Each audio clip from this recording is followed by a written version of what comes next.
agency owners need to hear. You do not pay income taxes, federal income taxes, on the portion of your company that's employee owned. Ooh. Somewhere between 30 years until retirement and 30 days until retirement is a good time for agency owners to start thinking, what will I do? What is my next step? Because ESOPs don't happen overnight. I feel like if it's somebody that's been in the ESOP for a year or two, it's probably a lot more difficult to keep them than somebody that you've had for 5 or 10 years. But they're also two completely different levels of employee in the organization most of the time. Your rank and file account managers, they're not looking to run an agency. They want to own part of an agency, but if you become an ESOP, they're not looking to take on responsibility and become an agency owner in the responsibility sense of the word. Most people want to be in a captive, but they either can't get into a captive or they don't want to do the work required. The same thing goes with an ESOP. Most people like the idea, but then when they learn more, they say, well, maybe it doesn't work for me. The insurance industry thinks that it's so difficult to go out and produce. I'm not saying that it's a walk in the park, but what I am saying is it's a heck of a lot easier than a lot of other sales jobs. You can make a lot of decisions with your agency in selling to a giant publicly traded company or a PE-backed company or whatever, but I'm convinced beyond a shadow of a doubt that becoming an ESOP or joining an ESOP is the best way for an agency owner to help their employees.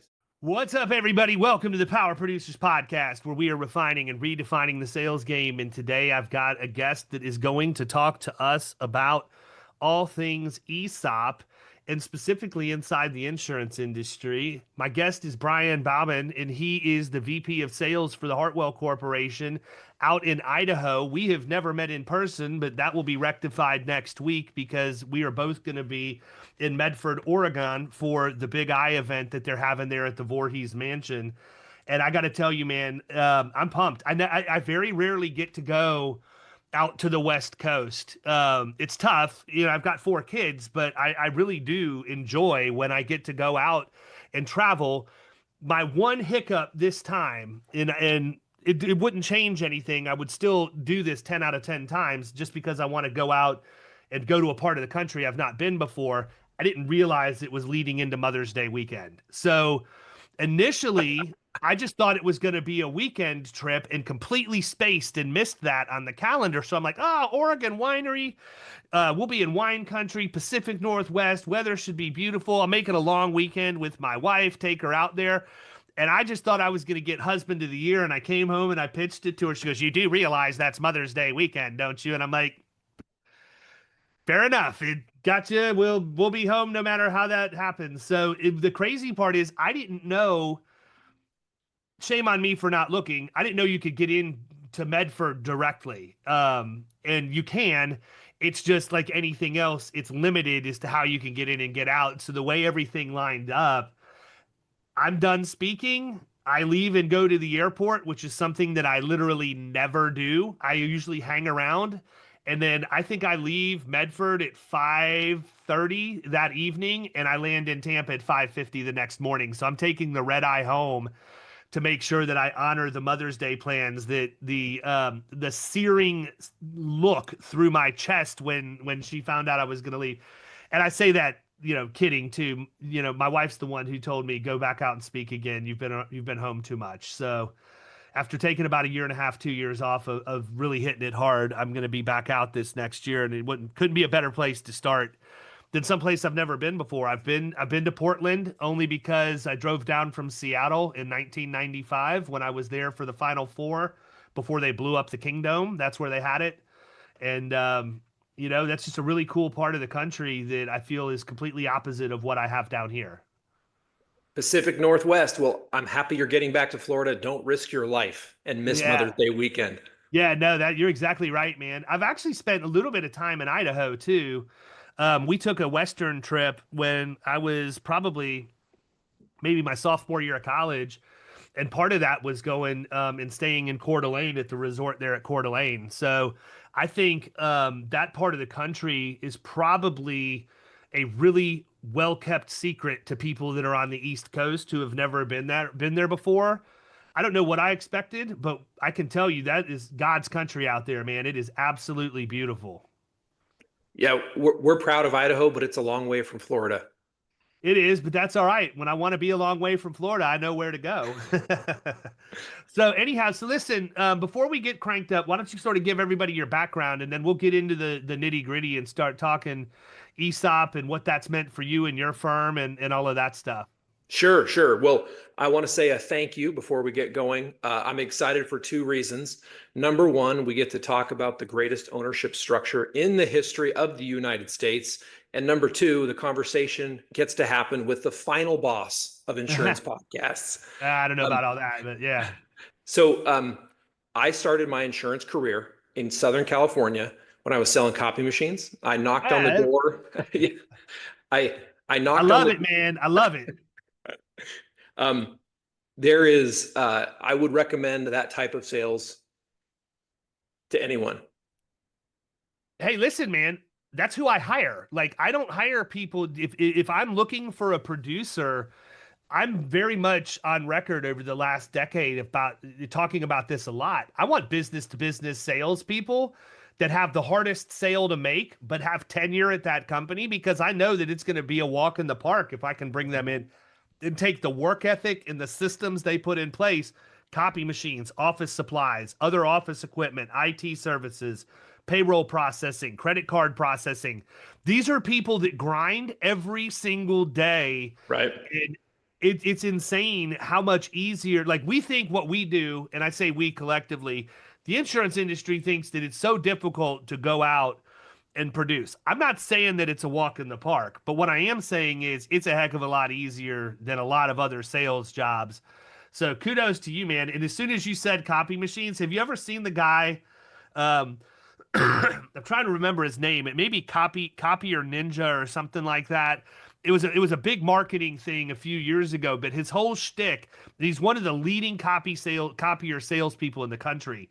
His whole shtick was he had these little bricks that were made out of stress ball material, and on it it said, when you throw this at your copy machine if you're sick of it, and then on the back it was his name and his number, and that was the whole thing. He had videos of people throwing these things at copy machines, and very very early on in terms of like a social experiment to marketing. But anyhow, I don't want to get too far derailed because the coffee's kicking in now.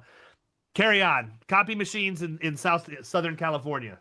So I'm an Idaho kid selling copy machines in Southern California. I knocked on the door of what appeared to be a small insurance agency. And when I followed up to make the sale, um, the lady said, "We're actually looking for salespeople." So I called my dad and said, Huh. "Hey, have you ever heard of an agency called Brown and Brown Insurance? They have a cheetah on their website and it's growling when I click on the website." And he That's said, cool. "I've heard of them. Go take that job." The people were gracious. I was too immature to start my career at that time. So I'm thankful for the opportunity to start there. Worked at a regional agency for 3 years in California after that. Came back to Idaho in 2010. Today, I help oversee a sales team, but I'm also a producer as well. Good deal. So I'm running the numbers. Your dad was at Hartwell when you were in Southern California, and then you go back, and now you guys are kind of united working at the same spot. What was that like for you? I think this is an industry where having a mentor or somebody who is invested in you is really important. So I could always call him and ask questions. But again, I think learning the industry, just growing as a person, it took a number of years to build up experience, and kind of being on my own, but with him as an advocate behind the scenes was really helpful. Yeah, and it's interesting. I think he gave you sage advice, man. Go learn from Brown and Brown, then come home. And maybe the advice wasn't come home, but as a father of four myself, I have a feeling he probably had an inkling that that may happen at some time, and you may have been playing checkers and dad was playing chess at that point, you know? Well, he's an incredibly strategic person. He leads our agency of 90 people, and Mm, has done a very good job. that's awesome. So we're going to talk about ESOP, and I know it's something you're passionate about, and it's something that we're hearing more and more about in the insurance industry. I don't think that it's utilized nearly as much as it should or could be.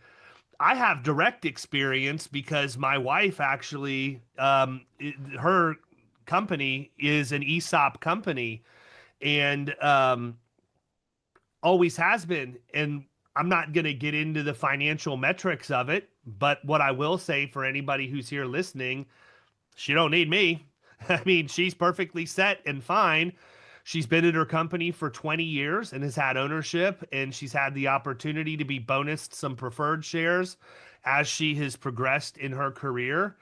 And at the end of the day, not even counting the fact that she has a 401k that's contributed to in addition to the ESOP, it is just an amazing line item on our personal balance sheet that even though we can't realize it in a lump sum right now, it's a security blanket that quite frankly lets me be a little bit more liberal in some of the things that I want to do because we know that we have that safeguard there. I'll put it this way, our retirement and preserving the lifestyle we live right now is 100% intact based on the fact that she's got those ESOP shares. Yeah. Couldn't agree more. So my goal for our agency, with what we do, promoting the ESOP, talking to business owners about the ESOP, whether or not they start their own ESOP or they join us because they like what we have. I tell them my goal is to bring life-changing wealth to our employee owners. Now that looks different for David Carruthers than it does to someone who's starting out. But I think when people see that vision, it's encapsulated like this. We have Winco Foods near us. I think you have Publix in Florida. I came from the grocery industry, though. Okay. I know who Winco is, too. So the checkers who are checking your groceries at Winco Foods, some of them have over $1 million in stock. Yeah, same thing with Publix. Very much the same. Yeah. So here's what I would say about ESOPs. Most people don't care how an ESOP works until they see the benefits. At an insurance conference a week or two ago, I had a chance to talk about ESOPs, and I said, I think there's 4 primary benefits that an ESOP brings. And if any of those 4 are appealing, then people can learn kind of the behind the scenes. But generally speaking, David, you've talked on your podcast about captives, right? Yep. Most people want to be in a captive, but they either can't get into a captive or they don't want to do the work required. The same thing goes with an ESOP. Most people like the idea, but then when they learn more, they say, well, maybe it doesn't work for me. So 4 benefits that I would bring up, and maybe I'll let you just pick which one you want to start with, would be Sure. Ownership legacy, tax incentives, recruiting, and retention. All of those are important. My favorite is recruiting, but all of them will hit a certain note with insurance agency owners. Yeah, and I think to me, the thing that is the most appealing about ESOP, specifically to the agency model, is it's a level playing field for all practical purposes for everybody in the organization. You're not dealing with the equity conversation like you would be if you're looking to put golden handcuffs on an individual high-performing producer, because we know that producer, while they are very good at their job and generating new business revenue, is not the only thing that is keeping that business in the agency and continuing to help it grow. You have the entire service side of your agency that's quite frankly often overlooked when that conversation happens. Like, I don't know that I've ever had a conversation with an agency principal who says, Janice has been an awesome account manager for 20 years, and I think we're just going to give her a piece of the pie for all she's done for us. Now, it very well may happen I just haven't heard of it, but most of the time, when you start having the conversation around equity and things other than just straight compensation, it's usually production that's, considered, and it varies all over the board. One of the things that I said when I started Florida Risk was, I want everybody to have an opportunity to be an owner. I want everybody who's helped me scale the business and grow it. And I want to be very, very clear, because God knows I'll get 20 calls next week from people wanting to know if I'm interested in entertaining a conversation about selling. No, I'm not selling. I have no interest in it. It's not going to happen anytime in the near future, probably ever, because I have my sons in the industry with me and in the agency now, and I'd rather continue to have fun with them. But all that to say, shoot, I went on that, and what was I saying before I had to put the disclaimer on there? Because I know it's going to happen, man. I get like 24 calls a week. Brian, where was I going? You were talking about incentivizing account managers with Yeah, that's ownership. right. Yeah. And so my thing is, I want the people who have helped me grow. Let's just hypothetically say that it's time for me to have an exit. When that day comes, I want one or two things to happen. There's either a mechanism in place that allows the team that's in place to perpetuate the organization, and I can step away, get distributions or however that works.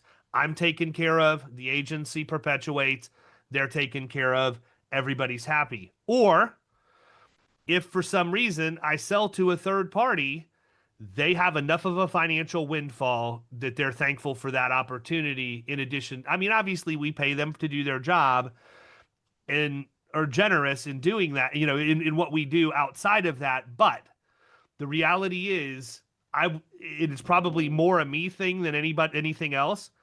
I wouldn't sleep at night if I knew that I started a scratch agency and I brought all of these people in along for the ride. And when the day came to get the big check, just pat them on the back, say thanks for making me wealthy, and then leave. You know what I mean? That's not who I am. And so I've struggled with how you deal with it, but the more I hear, the more I think ESOP's the way to go. Now, what scares the living daylights out of me is all of the stuff you have to do to make it work, like you said, and the compliance around it. I've got a client that's about $100 million a year business right now that literally just converted to ESOP over the course of the last 3 years.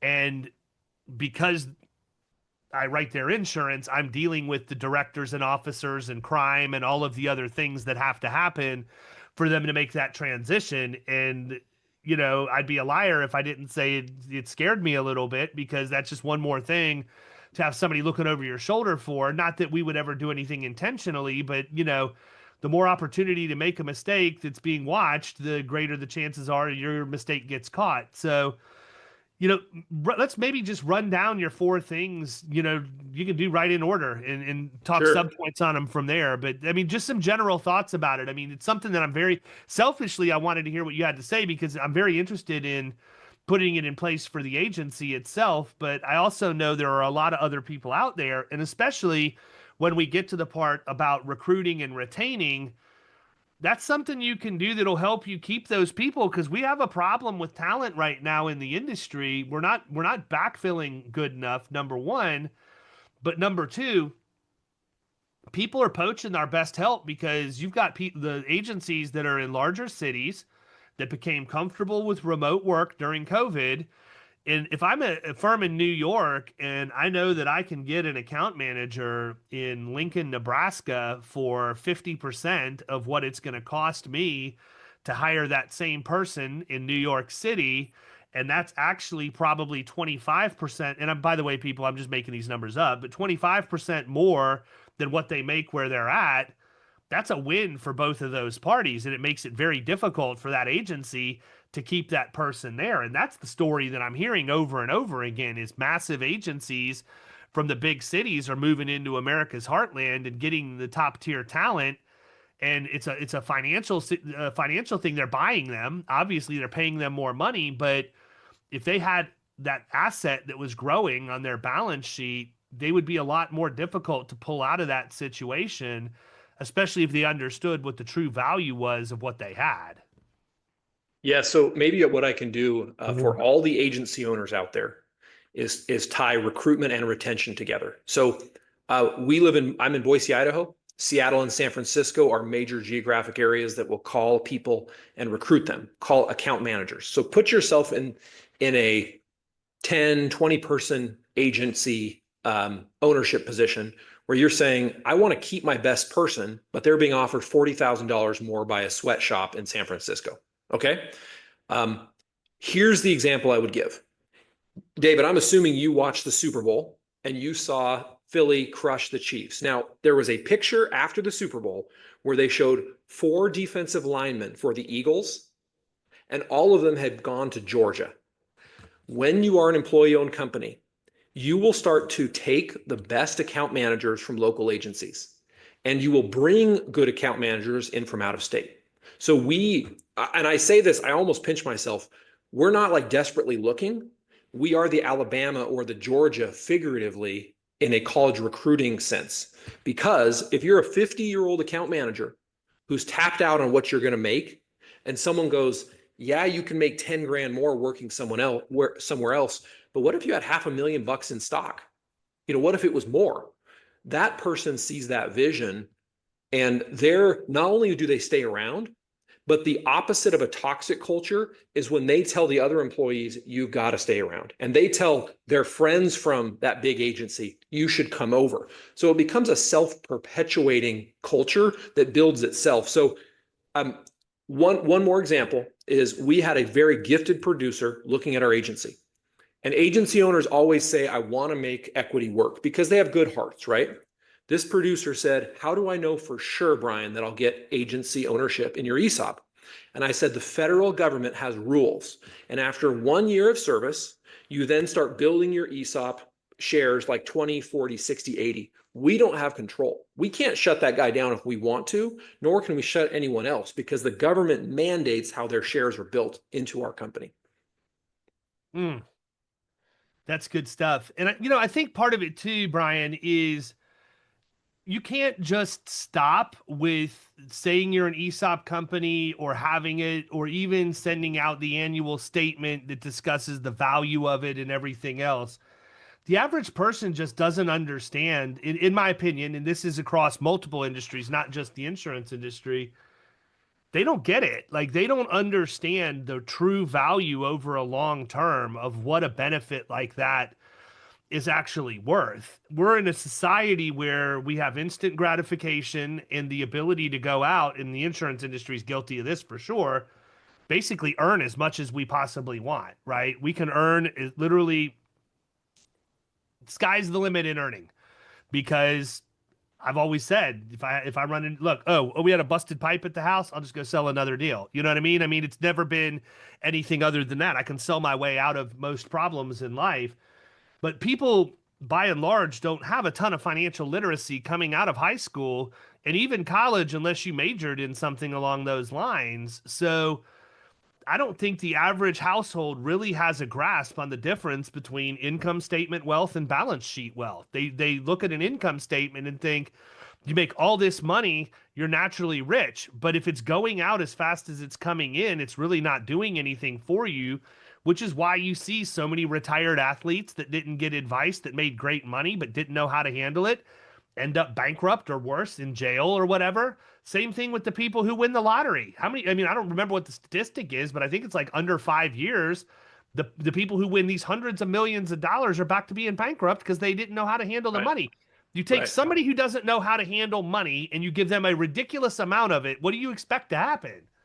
Right. Well, and that ESPN documentary talked about the concept of sudden wealth effect. And so I think for a lot of people, having an ESOP that will only be available when they retire, or if they're terminated or they choose to take another job. But for most people, they're waiting for retirement because it's building over time. Here's what I've seen. Let's pretend that your agency decided to become a 30% employee-owned company. Okay. Most people are just excited to hear they'll get ownership. As one of our producers said, most of the people in our company or our agency, they don't care how the sausage gets made. All they want to see is their annual income showing that it's going, their annual ESOP statement going up. That's their major concern. But if I could make a quick plug here, I know that some of the folks listening to this podcast have 25 years left, 30 years left. But I literally had a guy who I called because he just had a boutique agency, and I called him and said, hey, you do a really good job with this industry. I respect you. Your clients love you. If you're ever thinking about making a change, let me know. Because I knew I couldn't cold call his accounts. They were just saying, they were rejecting me. I didn't hear back from him, David, until he called me and said, Brian, I think you left me a message. My wife told me, get rid of my agency the next 30 days or else. So somewhere between 30 years until retirement and 30 days until retirement is a good time for agency owners to start thinking, what will I do? What is my next step? Because ESOPs don't happen overnight. They take time to build. You need to give yourself a runway if you want to start one. So I just recommend people learn more about it while they can, instead of waiting until the last minute. 100%. Well, and I mean, look, we're also in a society that wants to blame everybody else for things they don't take the initiative to learn or understand. I think that's a fair statement too. So what's it like? I mean, talk about if I'm an agency and I'm looking to move into putting an ESOP in place, what are my considerations? How do I know if I'm the right size and shape? What should I be looking for? What are some predictors? Yeah. So I think what I would say is, do you have a couple, number one, do you have a couple people at your agency you trust? Because you will be asked to put together a board of directors, trustees. It looks a little different depending on a variety of factors. But what you don't want to have is one principal owner and then everyone else be light years away from that person as far as organization goes. There's certain size metrics that you'd have to hit. It just depends on what you're trying to do and what percentage of your agency you'd like to split out. Different opinions exist. Should it be an agency, roughly speaking, with 25 people? Can you pull it off with 10 or 5? It depends. I think this is where I might start running into not being as fluent with the tax considerations that are given to an agency, but having a conversation with an accountant's important. You'd be surprised how many accountants that our agency owners work with already have a few ESOPs and have gone down this road. Someone like myself, I'm more than happy to spitball all of the positive aspects if a person wants to talk through those things before they have that conversation. So David, maybe here's something to consider.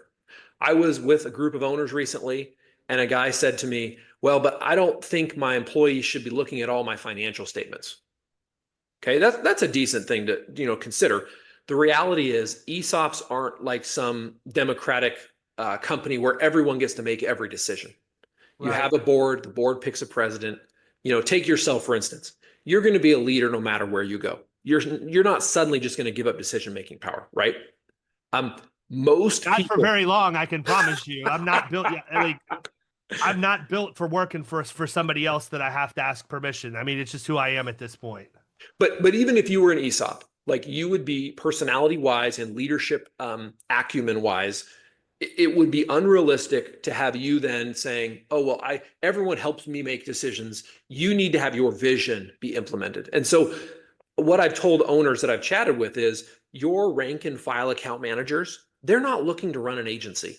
Mm-hmm. They want to own part of an agency.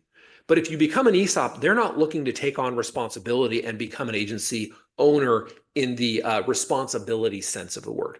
And I'm going to say something else too. And I'm going to be careful here because I'm using my wife's company as an example. And there's a lot of pillow talk and dinner table talk. So I'm not going to, name names or anything like that. But just because you get ESOP shares and you're technically an owner doesn't mean you think like one. Like there's no magic switch there that's flipped. And I'll hear her talk about different scenarios that are going on with her job. And I'm thinking to myself, do these people that are causing this friction not realize they own part of the company? Like they need to be thinking about this from a different perspective. So I think it's important because sometimes, I don't want this to sound the wrong way, but I think sometimes we give people too much credit, right? And what I mean by that is we think that they really understand what the opportunity is and that they're going to change who they are and how they think based on the fact that we just became an ESOP company and now they have ownership in it. Their life experience doesn't dictate they have that skill set to think that way. And that's not a knock on them, or it's not negative. I don't mean it to be a slam. I just think that so many times I was recording a podcast before this one with Kerry Weston, and we were talking about ChatGPT specifically, and he had me do an exercise, and he said, raise your arm. So I raised my arm, and he goes, now raise it all the way. And I raised it all the way. And he said, why didn't you raise it all the way the first time? And I said, because you didn't tell me to. Bingo.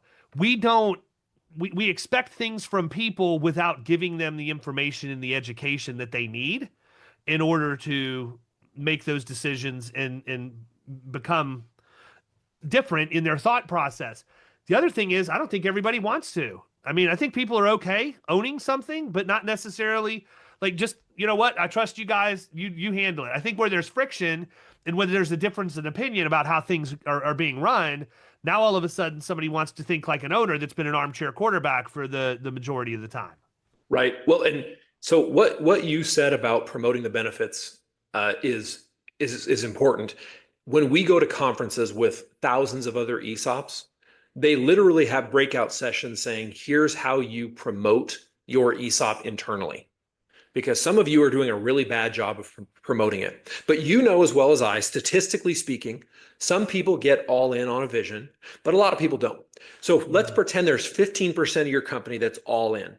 It only takes one of those people to show up and say, hey, by the way, we're mailing out certificates, but I think we can utilize this other service. Is that something we've looked into? Well, then their manager looks into it and realizes we can save 30 grand a year. I just made that up. That's just a fictional example. But that's all right, man. Well, you're in my sandbox. We make numbers up all the time for illustrative purposes. But we've had seemingly rank and file people bring up ideas that were really, really good. And we recognized if we weren't employee owned, telling them it's your company, you need to be invested, they wouldn't have brought it up. They would have said, not my problem. My salary doesn't change, but they've been taught your stock price can increase if our net income can increase. And that's the key, man. You have to teach them, you have to educate them and give tangible examples of how that's happened. Like, again, with Annie's company, my God, the ESOP share price is probably, I don't even want to guess. It's probably 30x what it was when we first got married. So the fact that you have a growing company and you can see that on an annual basis certainly helps. But it's also, what's the interim education that's being done in the meantime to be sure that we're giving these people who do have ideas an opportunity and a platform. And I think that the fact that they have ownership in something gives them that confidence to speak up and say at this point, hey, I've got every bit as much of a right to voice my opinion as anybody else. I'm part owner of this company at this point, and do that in the right way. I think healthy dialogue around that stuff's good. I'm never going to be the person who thinks that I have the answer to every single thing, especially operationally in the agency. That's the whole reason I have other people here. Otherwise, I would just have a really big book of business and a single account manager and call it a day. Taking other people's opinion and advice, to me, is the lifeblood of any business continuing to perpetuate and carry it into the next generations, because you have to, or you're going to be extinct. Right. Well, and you mentioned earlier how you're thinking, how do I benefit the employees at my agency? Right. I mean, that's one of your goals. I've never met an owner who said, I hope my employees do worse after the sale or after we change our ownership structure. So what I tell people is this: you can make a lot of decisions with your agency in selling to a giant publicly traded company or a PE-backed company or whatever. But I'm convinced beyond a shadow of a doubt that becoming an ESOP or joining an ESOP is the best way for an agency owner to help their employees. Now, I love what you're doing. I do, because you've thought through it. But David, you'd be shocked. I mean, probably not, but a lot of people would be shocked how many insurance agency owners will renew their accounts for 40 years and then one day say, oh no, I'm sick, or I got to make a change. And then just bang, they'll make a change on a whim. All their employees are going, dude, I just lost my job. I got fired because you made a change without thinking it through. Or I just got my workload tripled because we didn't think this through. So I think owners can plan ahead and bless their employees. I think they can bless their employees generationally. So think about this. We had a man who helped my dad buy a house he couldn't afford.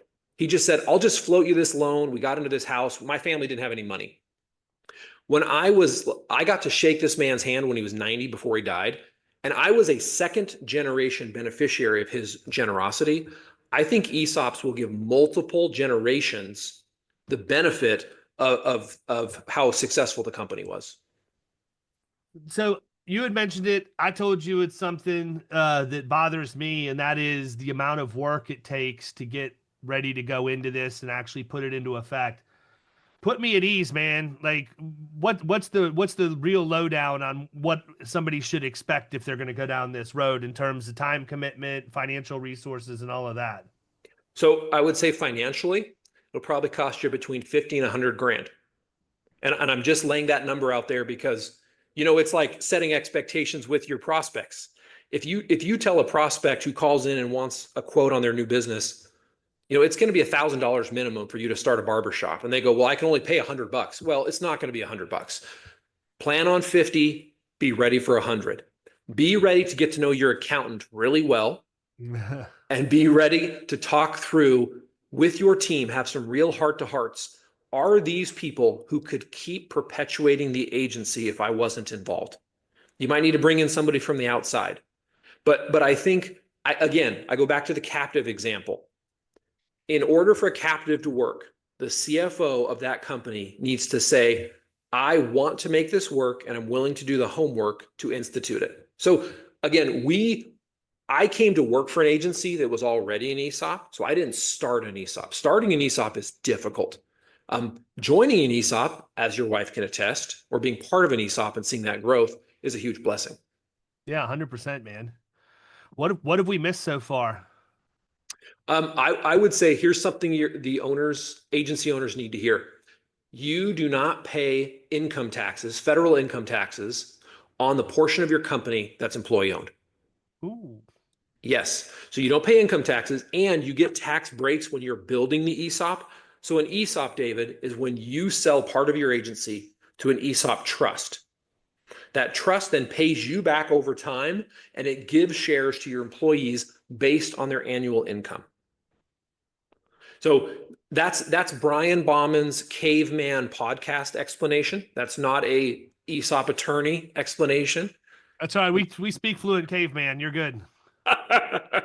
Again, I can't tell you how helpful it is with recruitment and retention. We have employees who will come into our office, they'll come into our C-level people's offices and say, hey, I don't want to have this conversation, but a recruiter called and said, this big PE company, or typically it's the publicly traded companies, they called and said, we'll give you 40 grand a year more. You can work remote for us, right? They say, I don't want to leave, but help me, talk me off the ledge. Tell me why I should stay. That conversation doesn't even get a chance to happen if they don't want to stay. Right. They typically will just leave. So from there, we can say, okay, well, maybe we need to give you a raise. But a lot of times we sit down and say, here's your stock. Here's the trajectory of the stock. You've seen what's happened in 5 years, what'll happen in 15.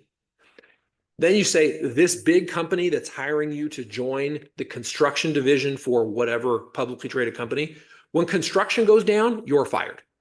So it's really hard to have that high salary make a difference when you're out on LinkedIn looking for a job again. Yeah, and I think it goes back to what I said, man, income statement versus balance sheet. So many people see the big salary and they that's what enamors them. They mesmerizes them into making a decision when, to your point, if that ESOP's there and they can have the conversation, I have to believe that the overwhelming majority of the people are going to stick around. If they've been there for any length of time. I think it's probably more, and you can correct me if I'm wrong, but I feel like if it's somebody that's been in the ESOP for a year or two, it's probably a lot more difficult to keep them than somebody that you've had for 5 or 10 years. But they're also two completely different levels of employee in the organization most of the time. Yeah. Well, it's like anything else. If a prospect or an agency sees what you're doing with power producers, right, and sees the value of David Carruthers and they show up, they've already pre-invested in you. The same thing we see with folks, let's say it's an A-list account manager. They apply for a job. They say, hey, I've noticed you're employee owned. They're pre-invested in us already. Now, if we have an entry-level person who goes, hey, I could get married and move across the country, their investment in the industry is lower. Their investment in the ESOP's lower because their life has so many more options. But when you hire people who have 20 or 30 years of experience already, they're going like, listen, I don't want to move around. I want a destination I can stay and retire, and I can retire there. I guess I would say to all of your agencies who are listening, because people who want to grow listen to you. If someone didn't want to grow, they're not listening to a podcast, right? No. What I would say is you and I are both getting once a week emails and LinkedIn messages saying, sell your agency, sell your agency. To all the guys who think, you know what, honestly, I probably have to think about that in the next 5 years. I think an ESOP is something they should add to the list of consideration before they pull the trigger. Here's why. Here's a story. Our owner nearly sold our agency in the 90s to local competitor number one, okay, who he respected and liked. Okay, put yourself in his shoes. I like these guys. I respect these guys. I'm going to sell my agency to them because I'm 75 years old. But they told him right before he signed the paperwork, hey, we should disclose to you, we're going to be purchased by local regional competitor number 2. Our owner hated this guy's guts. So when you sell your agency, that ship is out at sea. Having an ESOP conversation has so much more stability than a PE company who literally has no clue what they're going to look like 24 months from now. Literally no person you talk to from that PE company will be in that same role 12 months after your conversation. Yeah, no, I mean, especially with as quick as they're recapping and everything else, it's insane. Like I've got friends that sold their agency and they're on their 3rd recap already in under 10 years. So Yeah. I get it. Well, we've been going almost 50 minutes. Have we missed anything else you wanted to make sure that we covered? I don't think so. Tell them how to get a hold of you, man. I'm sure you're going to have people who are interested in picking your brain a little bit. What's the easiest way for them to connect? Hey, I'm available via LinkedIn. I'm available. My cell phone is a phone call or a text away. So I am an open door, an open book. I believe in relationships, and I think when I talk to folks who follow you, I will learn from them more than they'll learn from me. Well, that's a huge compliment, man. I appreciate that. Maybe because they're the smarter of the group, but anyhow, well, listen, I really appreciate you taking time out of your day to join me. Great conversation. Looking forward to shaking your hand and meeting you in person next week. We'll have a good, albeit quick time together. We'll get our money's worth for sure. So I appreciate you being here and hope you have a great weekend. Hey, thank you. We'll see you next week. All right, brother. Everybody else, we'll catch you next time.